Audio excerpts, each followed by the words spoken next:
wabarakatuh. Berjumpa kembali dengan saya Ani Setiawati, calon guru penggerak angkatan 9 dari TKA Bali Maturisan, Rongkop, Kabupaten Gunung Kidul. Kali ini saya tidak sendiri, saya ditemani oleh Bu Parsini. Beliau adalah guru kelas B di TK Negeri Rongkop. Assalamualaikum Bu Parsini. Waalaikumsalam warahmatullahi wabarakatuh, Bu Ani. Bagaimana kabarnya Bu? Alhamdulillah baik, Bu. Alhamdulillah, kali ini kita akan mengadakan percakapan praobservasi ya Bu. Nanti saya akan mengamati bagaimana proses pembelajaran yang Ibu lakukan di dalam kelas atau sebelum saya melakukan supervisi kelas. Kemudian adapun tujuan dari supervisi ini untuk mengetahui dan mengevaluasi jalannya proses pembelajaran yang Ibu lakukan dan kenapa kita hari ini melakukan percakapan praobservasi, yaitu sebagai persiapan awal sebelum nanti Bu Parsini melakukan kegiatan pembelajaran di kelas agar nanti Bu Parsini lebih siap sehingga memberikan pembelajaran yang terbaik kepada murid. Begitu ya Bu? Iya. Bu Parsini ada beberapa pertanyaan yang ingin saya berikan kepada Ibu, Bu. Yang pertama, Bu, berkaitan dengan tujuan. Kira-kira apa tujuan pembelajaran yang ingin Ibu capai, Bu? Tujuan pembelajaran yang ingin Ibu capai ini Bu Ani. Saya kan merancang kegiatan pembelajaran dengan topik Taman Bungaku yang Indah. Tujuan pembelajarannya itu yang pertama itu anak dapat bersikap jujur dan percaya diri. Yang kedua, anak dapat mengenal dan memahami berbagai informasi yang ada di sekitar. Kemudian yang ketiga ini anak dapat mengekspresikan imajinasinya menjadi sebuah karya. Seperti itu Bu, tujuan yang ingin saya harapkan pada kegiatan pembelajaran yang akan saya berikan kepada peserta didik saya. Jadi ada beberapa tujuan pembelajaran yang ingin Ibu capai ya Bu. Anak dapat bersikap jujur, percaya diri, mengenal dan memahami berbagai informasi di sekitar, dan juga anak dapat mengekspresikan imajinasinya menjadi sebuah karya. Seperti itu ya Bu. Untuk pertanyaan kedua, bagaimana dengan area pengembangan yang ingin Ibu capai atau lakukan Bu? Area pengembangan yang ingin saya capai atau saya lakukan pada area pengetahuan ini agar anak-anak itu dapat mengenal taman bungaku yang indah Bu. Jadi ketika mengenal tanaman bunga ini anak dapat mengenal dan membedakan ciptaan Tuhan dan buatan manusia. Kemudian anak itu mengenal bagian-bagian dari tanaman bunga tersebut. Kemudian anak itu dapat mengenal bagaimana cara merawat bunga itu, seperti apa kalau merawat bunga itu supaya nanti bunganya agar tumbuh subur. Terus kemudian pada area keterampilan ini, anak-anak ini beraktivitas Bu dengan tangan kanan dan kirinya itu beraktivitas membuat sebuah karya Bu. Jadi sesuai apa yang diminati ataupun sesuai dengan bakatnya membuat karya sesuai kreativitas anak tersebut. Baik Bu, jadi dalam area pengembangan keterampilan supaya anak itu dapat mengetahui atau mengenal taman bungaku ya Bu, taman bungaku yang indah. Kemudian anak dapat mengenal dan membedakan mana yang ciptaan Tuhan ataupun mana yang ciptaan manusia. Kemudian anak dapat mengenal bagian-bagian yang ada di bunga tersebut. Kemudian anak dapat mengenal atau mengetahui bagaimana cara merawat bunga itu.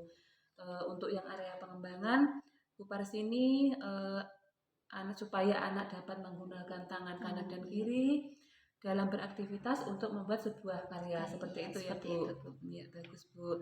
Pertanyaan yang ketiga, saya ingin mendengar bagaimana rancangan pembelajaran yang ingin Ibu terapkan di dalam kelas. Mungkin dari sisi strategi pembelajarannya, model pembelajarannya, ataupun dari metode pembelajarannya Bu. Langkah-langkah yang saya berikan pada kegiatan pembelajaran seperti biasa Bu, sebelum kegiatan awal itu saya memberikan kegiatan yaitu untuk kegiatan wudhu dan sholat duha. Nah setelah sholat duha anak-anak masuk kelas, kemudian anak-anak masuk kelas dalam sebuah lingkaran berdoa, kemudian absensi Bu, tanya kabar, kemudian persepsi tentang ke anak tersebut. Terus kemudian saya memberikan kegiatan pembelajaran nanti dengan strategi ataupun metode ini dengan menggunakan penerapan pembelajaran berdiferensiasi. Namun sebelumnya saya menyediakan kegiatan yaitu untuk memperlihatkan video pembelajaran dengan melihat macam-macam bunga, Bu. Nah, setelah anak-anak melihat bermacam-macam bunga yang ada di video yang saya berikan, kemudian nanti persepsi, jadi anak mengenal tentang macam-macam bunga. Terus setelah itu ada kegiatan main, saya dengan penerapan pembelajaran berdiferensiasi tersebut, saya mengelompokkan 3 kegiatan main. Jadi nanti ada 3 kegiatan main. Untuk yang kegiatan yang pertama ini nanti anak membuat karya sesuai kreativitasnya, Bu. Jadi nanti anak-anak akan membuat karya dengan kreativitasnya, membuat taman bungaku yang indah. Terus kemudian yang kedua membuat tulisan dengan media lospat yang disediakan. Dan anak juga dibebaskan, Bu, dengan tulisan tersebut bisa menggunakan kartu huruf ataupun plastisin ataupun biji-bijian. Nanti tergantung anak mau menggunakan media apa yang disediakan. Terus kemudian untuk yang ketiga ini nanti akan mengelompokkan, Bu, mengelompokkan daun sesuai dengan minatnya. Anak dibebaskan mengelompokkan daun menurut bentuknya ataupun menurut warnanya atau menurut jumlahnya. Terus seperti biasa juga untuk pada kegiatan akhir nanti saya akan membuat lingkaran lagi, terus merefleksikan hasil kegiatan pembelajaran dari kegiatan awal sampai kegiatan akhir, apa yang disukai dari kegiatan yang saya berikan, terus apa yang tidak disukai anak-anak tersebut. Sehingga nanti ketika ini ada perbaikan, Bu, perbaikan di mana strategi ataupun metode yang saya berikan untuk kegiatan pembelajaran yang selanjutnya agar tujuan pembelajaran yang selanjutnya itu dapat tercapai. Seperti itu, Bu. Sangat bagus sekali dan sangat rinci ya Bu dalam mengkondisikan anak mulai dari penyambutan, kemudian kegiatan pembukaan, kemudian kegiatan inti, penutup sampai refleksi. Iya. Jadi berarti Ibu telah menerapkan pembelajaran berdiferensiasi juga ya Bu berdasarkan minat murid, Iya. kemudian mengintegrasikannya ke dalam pembelajaran sosial emosional dengan pembagian kelompok tadi, anak dapat bekerja sama, dan juga menyesuaikan dengan kemampuan dan juga keterampilan murid.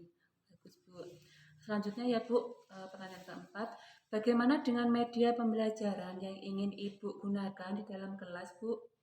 Media pembelajaran yang saya gunakan, saya menyediakan video pembelajaran mengenal macam-macam bunga, terus kemudian saya menyediakan media lospat ya Bu, yang dari alam maupun juga yang dari pabrik ya Bu ya.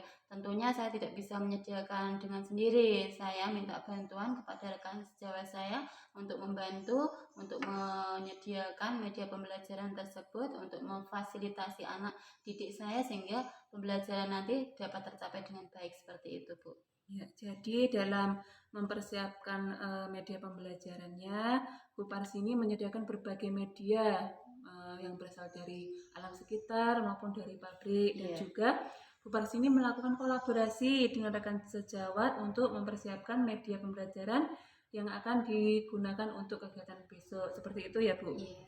Iya, Bu. Kira-kira kapan Ibu Parsini akan melakukan kegiatan pembelajaran tersebut, Bu? Insya Allah Senin, Bu. Oh, Senin. Iya. Jadi setelah Ibu melakukan kegiatan observasi atau pembelajaran di dalam kelas, kita akan mengadakan percakapan yang terakhir ya Bu. Masih ada satu percakapan lagi, yaitu percakapan pasca observasi yang nanti juga akan didampingi oleh pengajar praktik pada saat pendampingan individu. Jadi setelah Ibu melakukan kegiatan observasi atau pembelajaran di dalam kelas, kita akan mengadakan percakapan yang terakhir ya Bu. Masih ada satu percakapan lagi, yaitu percakapan pasca observasi yang nanti juga akan didampingi oleh pengajar praktik pada saat pendampingan individu.